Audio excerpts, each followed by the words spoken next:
Hello and good morning. Good morning. Welcome to Sunny Side Up, the show where we talk about and act as everything is on the sunny side. Yeah. You know, we talk about weather of the day, events that are happening. If you have got a little bit of cabin fever from the winter weather, some things you might want to get out in the community and look forward to doing. True, yes. And we have our feel-good story of the week, where we kind of talk about, we look back at the stories that reporters have done throughout the week and see, you know, what kind of made us smile that day. So that's kind of what we do here on the show.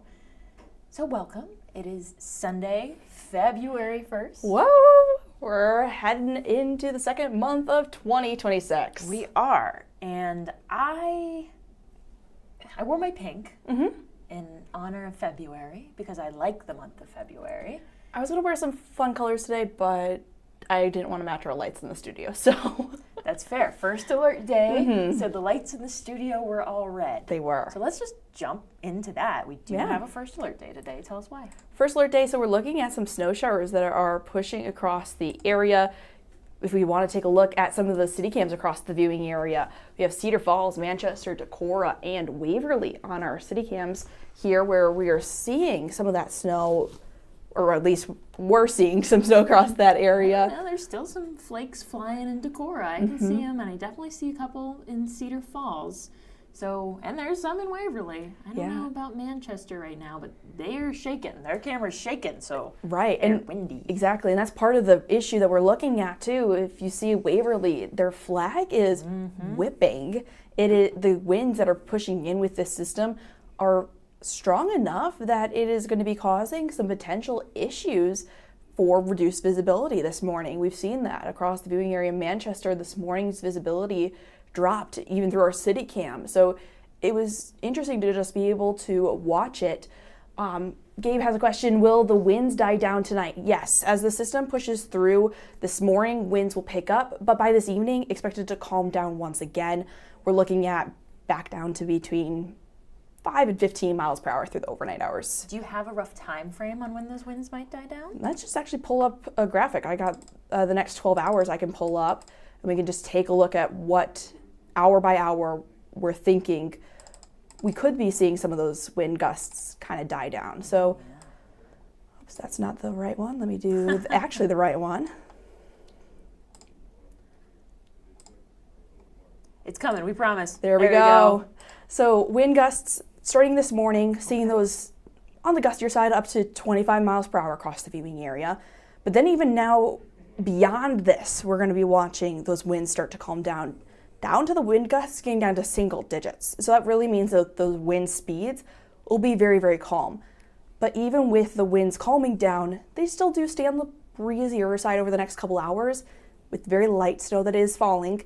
That could pick that snow back up again and just create those reduced visibilities that we're talking about, potential for some snow drifts there. Sure. So just something to keep in mind. So really great question, Gabe. Thanks so much for asking that. If you have any questions while I go through my forecast, please feel free to ask those questions. We have our Facebook chats up right now. We will also take a look at YouTube too throughout this period. So please feel free to drop those questions. Happy to help answer any of those as we look through. But let's take a look at what we're looking at for satellite and radar right now. This is currently, we're looking at the system has actually started to kind of dissipate from where we were earlier this morning on our newscasts, both 6 and 8. I was going to say, as we were looking at it earlier this morning, and I'm no meteorologist, so all I can really recognize is the color on the map.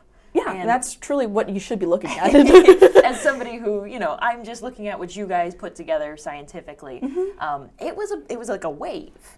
But now, yeah, that wave is kind of broken up a little bit. Yeah, and our models picked up pretty good on the fact that the system would start to dissipate right around this 10 o'clock time period. So really true forecast to what the models were thinking and what we've been saying over the last couple of days is as the system pushed in early this morning, first band, then as it heads into eastern Iowa, just going to turn more scattered.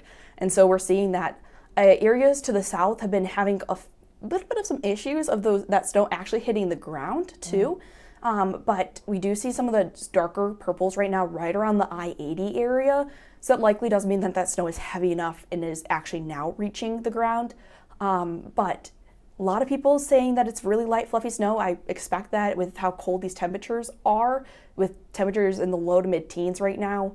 Snow's going to be on that very light and fluffy side. So just kind of blows around, light snowfall amounts right now. And then we'll continue to just see some scattered snow showers through the day. We'll break down that timing in just a second. But I do want to pull up our road conditions. So this is current road conditions across the TV9 viewing area as well as into all of Iowa. Seeing some areas of partially covered, which is that blue color here on our map. Seasonal is everything that is green. So we're right between that seasonal partially covered across the area. No tow bans have been put into effect yet. Okay. Haven't seen any incidents been reported by the Iowa DOT yet. So that's good. That means that, yes, partially covered roads are there, which means that there's snow on them. But that's to be expected when it snows. I mean, we say it every time that we look at road conditions. This map on the 511 website, they have an app as well. We have it on the KCRG First Alert Weather page on our website. It's a great resource to have if you are leaving your house and you want to just real quick check. I know I do that when I know it's going to snow because I just like to prepare myself mentally and physically for whatever is happening on the roads out there. For me, that means putting my car in four-wheel drive. If I'm nervous, I hit the button that says 4x4 high. There you go. Getting yourself into 4x4 high, if you have that capability, is always really great to try to kind of handle snow like this. Outdoor modes or off-road is what the word I was looking for. Off-road modes typically also will help cars get into that 4x4 high, which is what you would like to kind of, if you're concerned about driving, it helps your tires just get a little bit more traction and just be able to handle the snow a little bit better. Don't drive around with it when there isn't any snow on the ground. That could wreck your car or cause issues. So you just, when snow's on the ground, good option.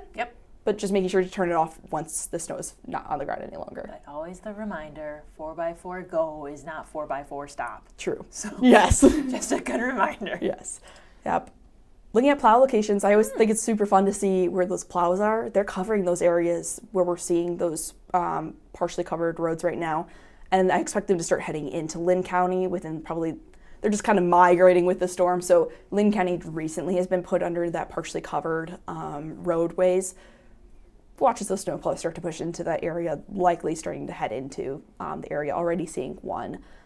So watching as those plows take care of the snow, try to apply salt, brine, and or just try to even move the snow off the roads. This is really going to be key in what comes later tonight with the snow already on the ground. We could see slick spots developing, so it is really important right now that these crews are out moving that snow off the roads, putting down the salt and brine to treat those roads. That just definitely helps limit how many slick spots could be developing later today. Untreated roads always are kind of that iffy spot of when we're on the roadways where we could start to see some issues. And it's interesting, if you look a little bit north on our map, you can see the pink in the state above us. Minnesota, some of their roads are completely covered in snow. That's what that pink color means. So right now with the snow we're getting, not too bad, but you were saying it could drop, what, a trace to 2 inches? Trace to 2 inches. We're expecting that higher amount near the northern parts of Iowa, which makes sense because northern parts of Iowa have gotten all of the snow to reach the ground this morning. It's parts of southern Iowa that have been trying to overcome dry air to allow that snow to actually hit the ground. That snow was just evaporating as it fell out of the clouds, and so it wasn't hitting the ground. But looking at those plow locations, just something cool. If you do see a plow on the road, make sure to give them the space to be able to do their jobs and move out of their way, so that way they can also clear the roads for everybody else. All of our graphics are red. It's the first alert day today. This was issued earlier in the week just as an alert to you all about what potential implications this snow system could have. We're looking at blowing snow early this morning with those winds, and then slick spots later tonight as those roadways start to develop.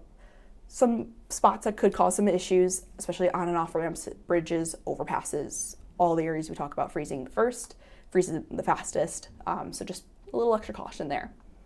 Breaking down the timing, pinpoint futurecast. Over the next couple hours, we're really going to see that scattered snow continue to turn more scattered, lighter, push off towards the east throughout this afternoon. As we head into the evening hours, a lot of that snow has already started to push off towards the east. Could still see some scattered snow showers by about 6 o'clock tonight. It's after that those snow showers turn into flurries and will just pop up kind of here or there across the TV9 viewing area. It's the impacts of this snow is going to be the snow that is already on the ground and has fallen through the day today. That's where that road impact will come into play this evening and into the early overnight hours as crews still work to clear roads. But by tonight, expect mostly cloudy skies, and those mostly cloudy skies do stick around, unfortunately, into Monday as well if you're hoping for a little bit more sunshine post-snow. But not too bad. Just to kind of start out February, we're still in winter, so we gotta kind of remember that. But sunny side up. Yeah. We'll talk about some warmer temperatures to come. Just gotta get through today. Trees to 2 inches, like Rebekah had said, out of this snowfall. Looking at higher amounts towards the north, slick spots developing. Again, across the entirety of the TV9 viewing area. Anywhere that sees snow today has that capability of slick spots developing. Snow.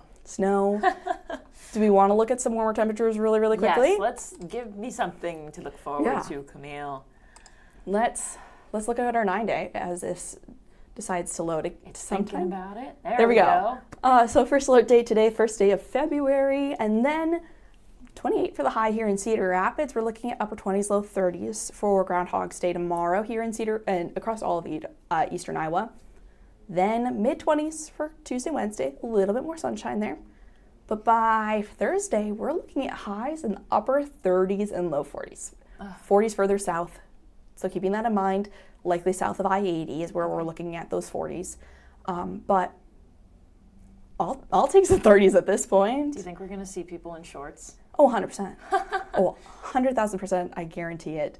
100,000%. After we saw temperatures below zero, what was it, a week ago? Long ago, yeah. And still, even after that, temperatures were still single digits, teens. 30s is going to feel like a heat wave. It is. Even 40s. Like that upper 30s is going to feel very nice. I'm really looking forward to it. I hope it stays like that. Yeah, truly. Tomorrow, we want to take this. Tomorrow is Groundhog Day. Philometer. Philometer? Is he gonna pop out? No, he's got us. Oh yeah, he's in there until tomorrow. Yeah, he's in there tomorrow. So we were keeping an eye on what Punxsutawney Phil, prediction for tomorrow and for what we're going to be experiencing over the next 6 weeks will be interesting. I love Punxsutawney Phil. Okay. I think this is the greatest thing in the world. Well, one of the many greatest things in the world. As a Pennsylvanian, I have been lucky enough to get to see Punxsutawney Phil. Did not get my photo with him. I should have. You should have, truly. I'm pretty sure we got there at like 3 a.m. And by the time that they were doing photos with Phil, I was ready to go back to bed. I'm sure. Truly. I went in 2022 to Gobbler's Knob. Gobbler's Knob, go. Up in Punxsutawney, Pennsylvania. I was a student reporter. That's how I got there. That's how I ended up there, is that I was doing a report for our college TV station. And I had my little camera and I was walking around and doing my thing. It's a lot. If anyone ever has been or gets a chance to experience just that setting, it's overwhelming. I'm sure there's so many people there. I'm pretty sure last year it was in the 50,000s. Jeez. Maybe 52,000 is what we said this morning. Wow. It was up there. On average, it's more than 30,000. Okay. Still a lot of people. But it's still February, so it is cold. Yeah. And again, doors open at 2 or 3 a.m. So people are getting in, they're getting their spots. I was real close to the stage, which was great. Right. Because I got there at 3 a.m. and I had a press pass, so I could. That's nice. I was able to get very close, but it's a lot. I'm sure. I loved it. Don't get me wrong. I love to be able to say I got to experience Punxsutawney Phil and Gobbler's Knob and the whole 9 yards. That's for, when people are like, one time's enough. One of those situations? Yeah, at least for me. Okay. It is cool. I do think it's a lot of fun how they pull him out and he picks the scroll and the people with the top hats, they're part of the inner circle. Oh. And they're the ones that translate. Okay. I think is it Groundhog-ese? He doesn't speak English. Okay. And the scrolls are written in his language. Wow. But the inner circle has to translate them. It's a whole thing. It was so much fun. I do want to show a couple of pictures because... These are super, super cool. Now I didn't take many pictures of when I was actually there. I did have one that I was able to post on my Facebook page maybe half an hour ago. So nothing overly exciting, but this is my Groundhog Day coin. Wow. I don't know how I ended up with this. I was about to ask, do you just get that for going, or is it something? I have no clue. Okay. I don't remember how they were handed out. But I came home with it. It ended up in my pocket. That's all that matters, truly.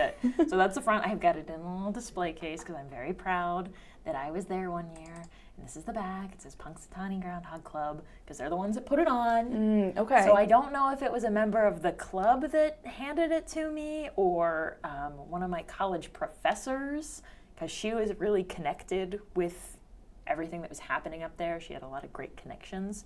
Or somebody at the inner circle. I've got no clue. I really don't. But this is one of my prized possessions that probably to anyone else wouldn't mean anything. But it's so cool. It's so cool. It's just a fun reminder of a really cool memory that you got to have. It was very cool. But, he's a groundhog. How accurate can he be?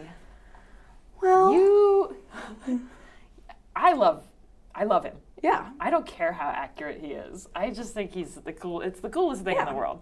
But how accurate can he really be? He's a little guy. He's a little guy. So this is Punxsutawney Phil's accuracy. We'll talk about some other groundhogs here in a second, their accuracies. But here in Cedar Rapids in 2025, he thought more winter.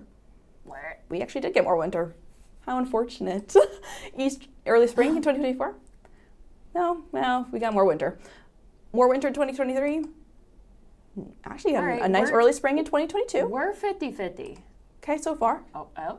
Some more winter, still 50, still going on the early spring in 2020. Oh. But he didn't get the early spring in 2019. We had a winter there, so. This is a solid, wait, let me count. There's 7 there, so he's gotten 4 out of 7, so over 50%. That's a win in my eyes. Well, let's take a little gander. I did. This is coming from NOAA, the National Oceanic Association. No, National Oceanic and Atmospheric Administration. Gosh, there's a lot of acronyms and a lot of governmental agencies that we work with that have a lot of different acronyms. She wouldn't let me see this paper. No. I tried to grab it at one point before the show started. And she would not let me have it, so I am not excited to see what this says. So this is a list from NOAA of 19 different groundhogs that do predictions. From different states? Some of them are from the same state. Okay. So it also has their percentage of accuracy. On this list of 19 groundhogs, where do you think that Punxsutawney Phil lands? So in the last couple of years, he was above 50%. What's half of 19? Half of 19 I can't do numbers. Is 9 or 9.5. Okay, I'm going to put him 9. 9, okay.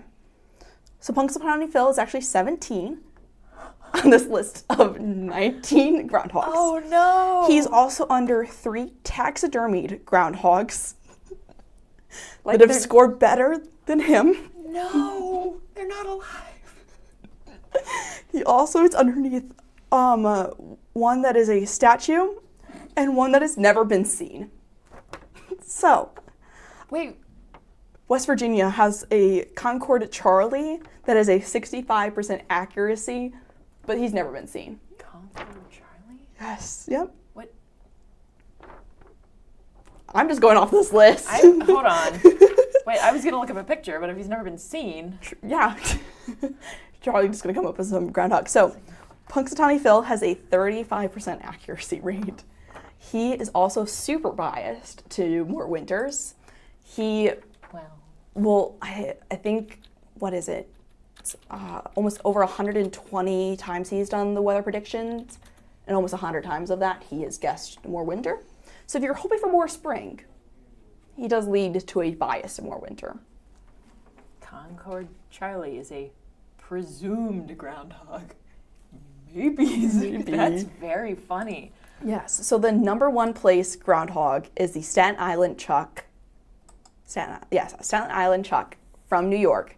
He has an 85% accuracy rate. Wow. Yeah.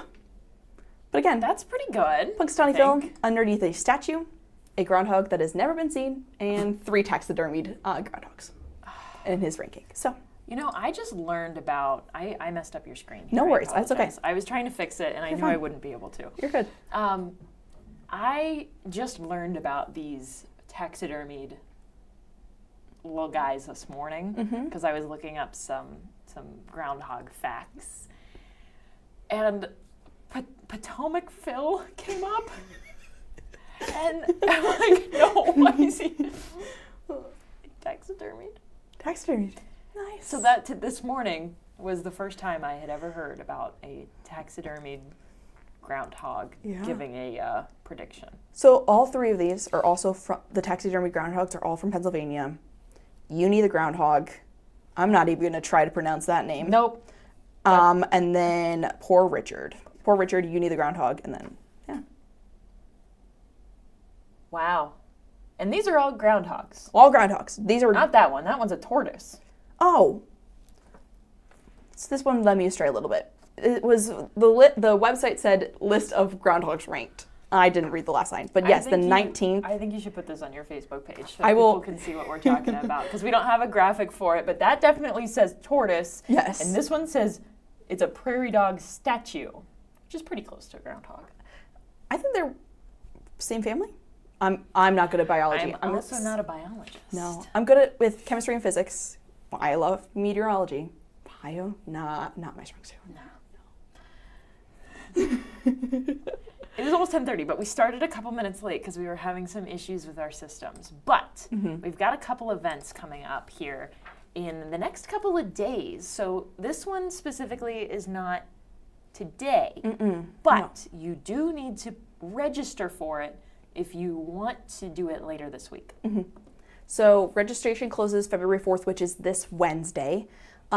The Beginner Beekeeper Series is being put on by the Indian Creek Nature Center here in Cedar Rapids. It's for those who are wanting to learn how to start your own hive, and then also they'll teach you through the first hive process all the way to harvesting your first jar of honey. That's so cool. Yeah, and you get to learn from experienced beekeepers, which is such a neat opportunity. You have to sign up by February 4th. So you've still have a couple of days. Then classes start February 5th. Wow. So you've got a couple of days. Today's probably a good day to think about it before you get too busy with work or school or anything like that. Good thing to possibly get done today if you're interested in starting beekeeping. I think beekeeping is the coolest thing in the world. Truly. My fiance is allergic. Oh no. So I'm not allowed. My mom wanted to get some bees at our house when we lived in Wisconsin, and we just lived in an area that had kids around, and so we just didn't want the reliability of potentially some bees stinging kids. So no bees were ever had when we were growing up in Wisconsin. But now maybe you might know. Well, we'll have to see. I have to get out of my current living situation to be able to do beekeeping. Real quick, we got another question on Punxsutawney Phil stuff. Okay. All of these animals, do you know? Do they all predict tomorrow? Do they all happen on February 2nd? I would believe so, because it's Groundhog Day. But it's not Tortoise Day. True. But I would assume because they're probably all predicting the weather for like the spring. Yeah. Maybe not all in the 2nd, but probably around the same time period. Okay. Maybe a little bit more research. Yes. We can have a more solid answer. Yes. But that's a good question. Truly, yes. All right, we've got another event. Yes, let's move on. It is another one that, unfortunately, if you're not ready for it, and you're not already signed up, you can't partake, but They have another can event. consider partaking next time. So the puzzle race is happening at Darkbird in Piasta. This starts at 2 p.m. today. You can grab some friends, race each other on an identical puzzle. It is 400 pieces. Ooh. The winners also get a gift card to Darkbird. So if you're up in Piasta, not able to sign up today, they have all filled all their spots, but they do have one coming up in March. I believe their next one will be March 21st. Triple check that on their Facebook page, but they have posted that they will be doing another one of these. So 500-piece puzzle. I couldn't do it. When I was on my vacation, Yeah, you do puzzles. We always do a puzzle with my family. So we have a bunch of national park puzzles. But this time we did a Grinch puzzle. Yeah. We didn't think it was going to be too difficult because there wasn't a lot of just plain white pieces. Took my mom and it's typically my mom and I, and then my dad will help put in a few pieces too here or there when he gets a little distracted. Because it's one of those things where you sit down and you just feel like, at least I feel like, I will just continue to sit at a puzzle until I get so frustrated, and I will sit at a puzzle for hours. Wow. Yeah, so it took us the entirety of the time that I was in Arizona, which is You were there for like what? 10 I was there for 10 days, but we did a vacation on the front side of it, so I was there for probably 7 days. Sure. Entire time, we stayed up the last day that I was there for 3 hours just trying to figure this puzzle out. Then we also realized that we had either lost a piece or the piece was never given to us. So it is a 1,000 piece puzzle that is only 999 pieces. Oh no. And it's a super obvious piece too, which was kind of unfortunate. Yeesh. But well, things like that happen. True. That is the wrong button. We are slowly running out of time here. Mm-hmm. Quickly running out of time. We always, at the end of our shows, like to look back throughout the week on some of the positive stories that KCRG reporters have done, throughout the last 7-ish days. This one actually came from last night. Mm-hmm. So if you've already seen it, apologies, but it's a really good, it's a good story. It makes me smile. Lady in Eastern Iowa celebrating her 100th birthday. How amazing. And we played the story on our 6 a.m. news this morning. So again, apologies if you saw it or if you saw it on our 10 o'clock news last night. But it is a really good story. And she talks about how she's made a lot of good memories along the way. Mm-hmm. And I don't know. I love that. Yeah. Okay. Let's play it. Yes. And then we will chat a little bit more. If it works. It's wonderful. I feel good. I've taken good care of myself. This is Rowena Hardinger. Saturday, her and her family celebrated a moment decades in the making, her 100th birthday. And the people come down from the mountainside, and they spin the wheel that has the prayer that they want answered. Throughout her life, she's had a love for the arts. Over the decades, she's made pieces like this, each one telling a different story. She tied those stories into her passion of teaching home ec at the Albia Community School District. Why did you want to become a teacher? My mother was a home ec teacher. She isn't the only one in her family to reach triple digits. It sort of runs in the family. Her mother, also Rowena, lived to be 112 years old. But with age comes its challenges. Many people think, well, when you get to be old, you just do what you want to do, eat what you want to eat, sleep as long as you want to sleep in the morning. But you really can't do that. You have to meet the needs. Her secret to living so long? I think this is so important to keep your body working. And I try to get down every day to do that. I'm very careful about my diet. I try to stay within a certain number of calories per day. At the end of the day, age is just a number, but that number comes with a whole lot of memories. Just has so many things that have happened to me that have been so absolutely wonderful.